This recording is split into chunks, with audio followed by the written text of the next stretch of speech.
I think the most embarrassing moment for Anthony probably was when the time that he went for the summer. He worked actually in construction, and doing the work, he had never done anything in construction before, but he was just trying to work to make some more extra money. So he worked for a little while, and then one day he was up on the scaffold. When he fell off the scaffold, he broke his leg, and he severely sprung the other leg, his ankle basically. So I mean, I know he was crazy embarrassed about that. But then that Sunday night we were going out. It was this place called Brown's we always go out to, and we were going out to party that night. And he just couldn't go at the time, we thought. So he was just sitting there like, man, I'm sitting here with a broke leg, broke ankle, and a severely sprung ankle, and the other guys are ready to go out and hang out. We go to the restroom. When we come back, the crutches are like sitting by the bar, and he is like, we're like, where is this cat at, right? So we look on the dance floor, and he's barely standing up like this with a few girls around him dancing, and he's just partying because he loves to dance. So, yeah, that was crazy. I was like, wow, this is too much. So, yeah. I remember we always waited to the last minute to get stuff in, and back then we had typewriters. And I just remember many times we were up all night typing our papers, and one would go out in the hall while the other one could sleep for a little bit, and it would switch, and we'd get in trouble because we're disturbing the other people in the dorm. But it was just crazy stuff like that. We'd go out and just places that in DC at the time was not quite as safe as it is or has changed now. And so now, I think back then we just had a great time hanging out. I just remember her from freshman year all the way through my senior year. We graduated together. We were by each other's side, standing beside each other when we graduated. The older we get, sometimes, age start catching up on us. So age start catching up on Fish, that we called him a little early on, with the hairline. So he started, losing the hair, in his 20s. So, noticeably the hairline started gradually falling on back, and we used to joke him, Fish, attention! We give him your attention way back here, buddy. So we got on him so much, he decided to go ahead on, cut it off, and go bald. So that's the look we have now, the bald. She looks pretty good with it, you know what I'm saying? So, big ups, Fish. Hopefully I don't lose my hair like that to go bald, but big ups on the bald head. Sheila. In high school, again, I was mentioning that my mom allowed us to take the car, and the funniest thing was we had to be home by a certain time. This was a school night. We were limited. I think we had to be in, 9:30, 10, probably our senior year.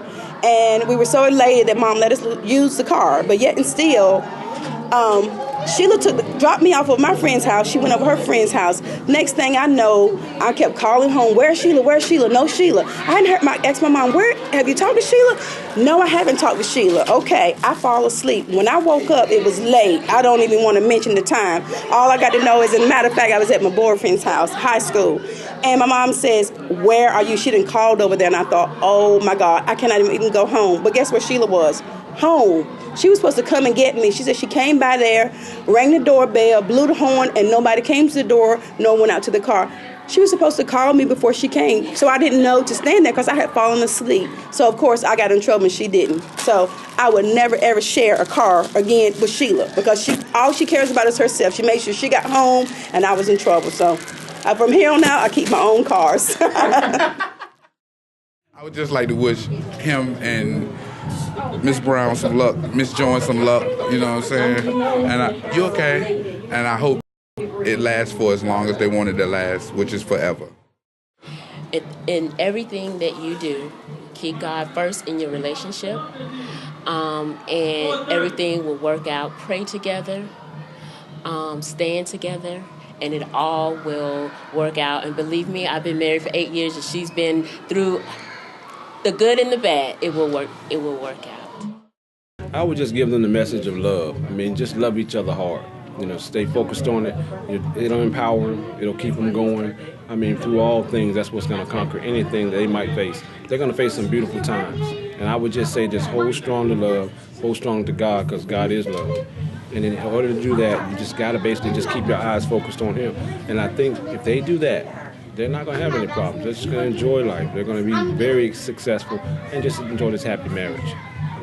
Well, I just to say that, I mean, you know, I just meeting Anthony, and he seems like a wonderful man, and I'm just so happy that Sheila's found someone that she's loved, and I just wish them many blessings. Sheila is a warm person. She's a very down-to-earth woman, and a very smart and intelligent lady, and she, as I said, she really has your back. She had my back all the way through school, so he's definitely has a beautiful person in his life, and I just want to wish them many blessings for many to come. Well, the same thing I said when I gave my toast. I told Fish and Sheila what they need to do in their relationship. Strong foundation, put God first, keep the communication, trust.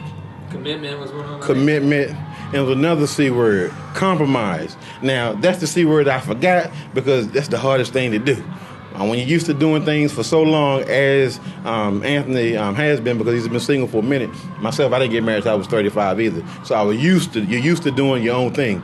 But when you get married, all that's over with. It's one. You know what I'm saying? So you got to do a lot of compromising.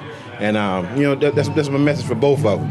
You know, so, and love your daughter. You know what I'm saying? Your family. You're as one now. She's your daughter, so, you know, you got to love her as such. Congratulations to you both. We love you. I'm looking forward, as I said earlier, to many years with Anthony and Sheila, us traveling together, having fun, just chilling out and enjoying life. And like everyone said, put God first and everything will be fine.